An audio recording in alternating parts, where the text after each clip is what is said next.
Salut à tous, donc aujourd'hui on se retrouve pour parler du bac LV2, donc la langue vivante 2, comment la réviser, comment je l'ai révisé et quels résultats j'ai eu, donc pour le baccalauréat. Donc personnellement, comment j'ai révisé ma LV2? Bah pas trop, j'étais pas très fort en espagnol, j'ai jamais adhéré on va dire à cette matière, alors que pourtant l'anglais j'y arrivais, mais bon l'espagnol j'ai jamais trop réussi. Donc les conseils que je peux vous donner, c'est pas ceux que j'ai appliqués, mais c'est un peu les mêmes que l'anglais je pense. Si vous vous intéressez à l'espagnol, lisez de l'espagnol, écoutez de l'espagnol avec des séries sous-titrées en espagnol, discutez avec des espagnols via des applications, enfin il y a plein de moyens de pratiquer l'espagnol, c'est une langue qui vous plaît et qui vous intéresse. Franchement, foncez et ça vous servira. L'espagnol, c'est la deuxième, non, enfin, c'est la deuxième ou troisième langue la plus parlée. Après, bien sûr, l'anglais, je sais plus laquelle. Mais franchement, ne négligez pas l'espagnol si c'est une matière qui vous intéresse. Et ces coefficients 2, ça vous fait toujours des points bonus, on peut dire.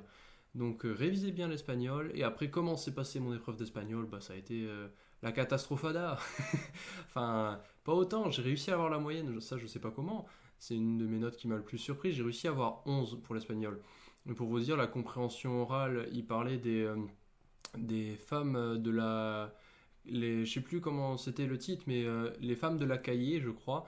Et j'ai dit bah, qu'il parlait des femmes de la rue pour parler des prostituées, alors qu'en fait, il parlait des noms de rue qui avaient des noms féminins et des noms de rue qui avaient des noms masculins et qui avaient plus de noms masculins que de noms féminins. Donc je suis complètement passé à côté, j'ai dû avoir 4.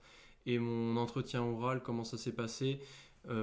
Bah, j'ai essayé de faire ce que je pouvais. À la fin, elle m'a posé une question. Elle m'a fait ¿Por qué no te gusta el espagnol?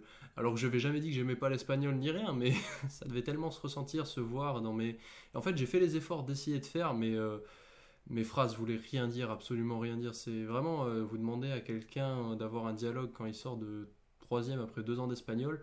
Bah, j'avais le même dialogue. Vraiment très très pauvre en vocabulaire, donc je suis vraiment pas un exemple là-dessus. Vraiment, je me suis vraiment.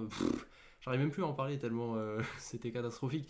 Mais surtout, faites pas comme moi pour l'espagnol, révisez, continuez d'apprendre. Et si vous aimez cette matière, persévérez. Franchement, persévérez, ça vaut le coup de gagner des points, je pense. Personnellement, je suis content, j'ai plus d'espagnol cette année, mais je suis sûr, il y en a, c'est l'anglais. Vous aimez pas l'anglais, vous aimez pas le français. Il y a toujours une matière, c'est votre bête noire, où vous voulez pas la réviser, vous voulez pas la travailler, où vous la comprenez pas, où vous avez pas d'adhérence avec. Bah, personnellement, c'était l'espagnol, voilà. Donc cette vidéo, je pense, sera un peu plus courte parce que j'aurai beaucoup moins de conseils à vous donner là-dessus, même si je vous conseille d'aller voir celle sur la LV1, parce qu'une langue, ça reste une langue dans le fond, donc les techniques, entre guillemets, ou les façons d'apprendre que j'ai évoquées dans la vidéo sur la LV1 sont les mêmes pour la LV2, donc sont quasi similaires, sauf vous changez bien sûr la langue que vous voulez apprendre. Je vous souhaite à tous de passer une bonne soirée, travaillez bien, et bon courage pour votre bac d'espagnol, bac d'allemand ou bac de LV2 si vous avez encore autre chose. Bon courage, réussissez bien et surtout ne stressez pas. Ciao tout le monde.